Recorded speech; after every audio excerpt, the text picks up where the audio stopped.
Eh les amis, franchement, là, c'est chaud au Bénin, très chaud. On ne parle pas juste d'une petite agitation politique, non. On parle d'un pays qui, depuis quelques jours, vit une tension digne d'un film politique africain, sauf que là, c'est la réalité pure et dure. Tout a commencé dimanche dernier, une tentative de coup d'État, des mutins à la télévision, des déclarations chocs, et depuis, chaque jour apporte son lot de surprises, d'arrestations, de fuites, de rumeurs. On ne sait même plus où donner de la tête. Alors, posons calmement les bases de cette histoire. Enfin, calmement, façon de parler, parce que sur le terrain, rien n'est calme. Dimanche matin, pendant que beaucoup dormaient encore, les Béninois se sont réveillés avec une info complètement folle. Des militaires venaient d'apparaître à la télévision nationale. Oui, à la télé, tranquillement, comme au Niger ou au Burkina. Ils disaient que le président Patrice Talon avait été renversé. Imaginez la scène, le pays entier en panique, les téléphones qui sonnent dans tous les sens, les réseaux sociaux qui s'enflamment. Et là, au même moment, le célèbre activiste Kémi Séba poste une vidéo. On le voit très enthousiaste, déclarant que le jour de la libération du Bénin est enfin arrivé. Il parlait comme si la révolution venait de triompher. Mais on sait maintenant que tout ça n'a pas duré longtemps. Le pouvoir loyal au président Talon a vite repris le contrôle. Le coup d'État a échoué dans la journée même. Les mutins, menés par le lieutenant-colonel Pascal Tigri, ont été arrêtés pour la plupart et Tigri lui-même est toujours en cavale, selon les sources officielles. En quelques heures, le rêve ou le cauchemar, selon les points de vue, s'est effondré. Alors, c'est là que tout s'enchaîne. Ce vendredi qui a suivi, le 12 décembre, les autorités béninoises ont émis un mandat d'arrêt international contre Kémi Séba, l'influenceur panafricaniste qu'on ne présente plus. L'homme est accusé cette fois-ci d'avoir soutenu la tentative de coup d'État et d'avoir appelé à la rébellion contre l'État béninois. Rien que ça. Selon la Cour de répression des infractions économiques et du terrorisme, la fameuse CRIET, il est poursuivi pour apologie de crimes contre la sûreté de l'État. Autant dire que le régime Talon ne rigole pas du tout. D'après une source judiciaire citée par l'AFP, le mandat émis est international, ce qui veut dire qu'il peut être arrêté dans n'importe quel pays membre d'Interpol. Sauf que, pour l'instant, on ne sait pas où se trouve Kémi Séba. Certains disent qu'il serait entre le Niger et le Mali, d'autres pensent qu'il se cache au Togo ou même plus loin, peut-être en Russie. Bref, mystère total.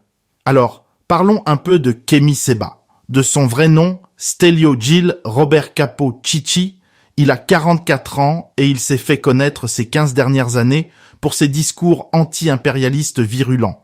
Né en France d'un père béninois, il s'est construit une image d'activiste panafricaniste incorruptible.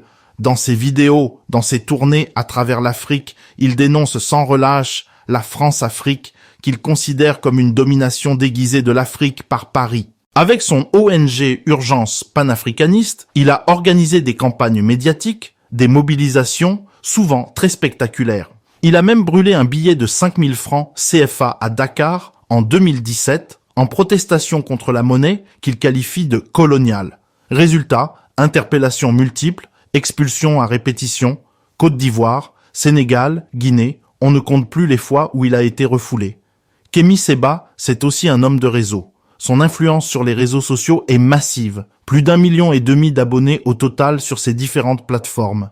Il parle à une jeunesse africaine en quête de souveraineté, frustrée par les régimes qu'elle juge corrompus ou inféodés à l'Occident.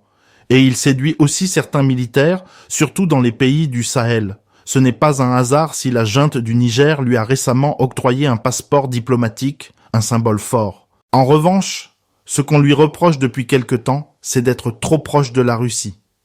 En 2024, la France l'avait brièvement mis en garde à vue, soupçonné de liens avec le groupe paramilitaire Wagner. L'enquête du parquet de Paris est toujours en cours, d'ailleurs. Des documents, baptisés Wagner Leaks, avaient même montré que l'oligarque Evgeny Prigojine aurait financé certaines opérations médiatiques de Kémi Séba en Afrique entre 2018 et 2019. Bref, l'homme se défend de toute collusion, mais ses accointances géopolitiques dérangent, surtout à Cotonou. Pour comprendre cette affaire, il faut revenir au contexte. Le Bénin, autrefois vu comme un modèle de démocratie en Afrique de l'Ouest, a bien changé.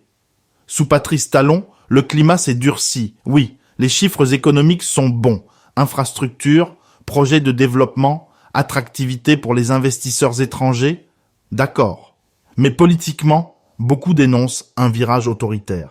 Les grands partis d'opposition ont peu à peu été écartés. Plusieurs figures politiques ont été emprisonnées ou forcées à l'exil. La presse indépendante, elle aussi, subit des pressions croissantes. Candide Azanahi, par exemple, ancien ministre de la Défense devenu opposant farouche, parle de dérive dictatoriale. Et justement, vendredi dernier, lui aussi a été arrêté à Cotonou, en pleine tourmente post-coup d'État. C'est une escalade claire.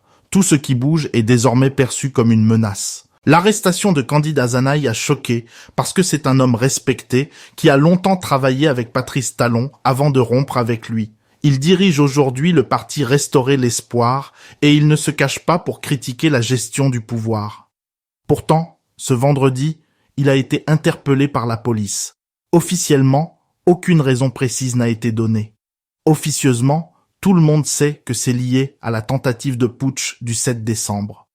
Même s'il avait publiquement condamné le coup de force, il accusait le pouvoir de vouloir l'instrumentaliser pour confisquer le pouvoir encore un peu plus longtemps. L'opposition parle désormais de résistance morale. Selon elle, le gouvernement profite de cet épisode pour écraser toutes les voix discordantes avant les prochaines élections présidentielles d'avril 2026. N'oublions pas que Patrice Talon arrive à la fin de son deuxième mandat, le maximum constitutionnel, et qu'il devrait normalement passer la main. Son ministre des Finances, Romuald Wadagni, est pressenti comme son successeur. Un homme jeune, compétent, mais considéré comme le dauphin du système.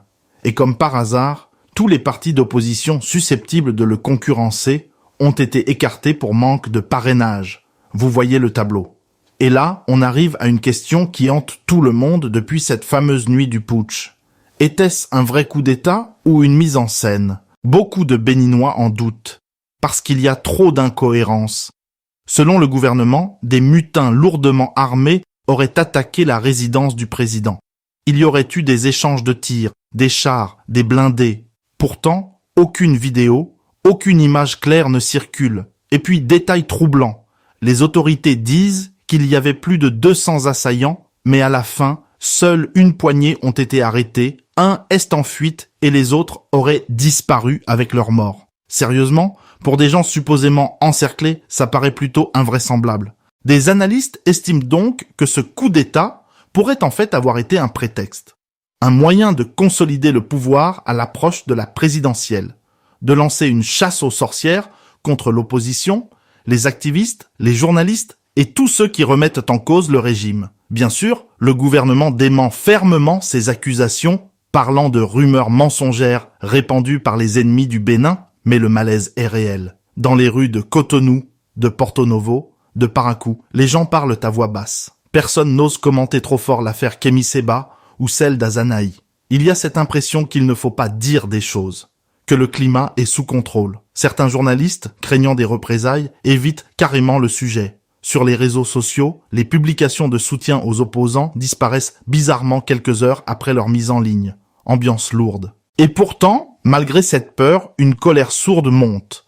Car beaucoup de Béninois, notamment les jeunes, voient dans cette série d'arrestations le signe d'un pouvoir épuisé, crispé, qui perd confiance en lui-même. Et puis, il faut le dire, le Bénin est désormais dans une équation géopolitique complexe. D'un côté, il reste allié de la France et du Nigeria, deux partenaires qui soutiennent le président Talon. De l'autre, la montée des régimes militaires dans le Sahel, Mali, Burkina Faso, Niger, entraîne un effet domino sur les opinions publiques. Le discours panafricaniste, anti-occidental, séduit de plus en plus. Et Kémy Séba, avec sa rhétorique flamboyante, a largement contribué à ce mouvement. Alors, quand il célèbre la libération du Bénin, dans une vidéo, même s'il n'y a eu aucun vrai renversement, ce n'est pas qu'une simple maladresse politique. C'est une provocation directe à l'ordre établi, une manière d'appeler symboliquement à la rupture avec la ligne pro-occidentale du président Talon. On en est là. Un coup d'État raté, une série d'arrestations de personnalités politiques et d'activistes, des accusations d'ingérence étrangère, un mandat international contre un militant très influent, un président sur le départ, et un pays entier pris entre méfiance et incertitude. Les Béninois savent qu'ils vivent un moment charnière. Soit la situation s'apaise, et un vrai dialogue national s'ouvre pour préparer sereinement la succession de Talon. Soit, au contraire, la crispation se renforce et le Bénin risque de basculer dans un cycle de répression et de défiance. Pour un pays longtemps considéré comme une démocratie exemplaire en Afrique, ce serait une triste régression. Mais pour l'instant, difficile d'y voir clair. Les arrestations continuent, les rumeurs circulent, les analyses divergent. Ce qui est sûr, c'est que le feu couve toujours sous la cendre. Le Bénin vit une époque chaude, très chaude, et comme on dit chez nous, quand la marmite commence à bouillir, il faut savoir baisser le feu avant qu'elle ne déborde.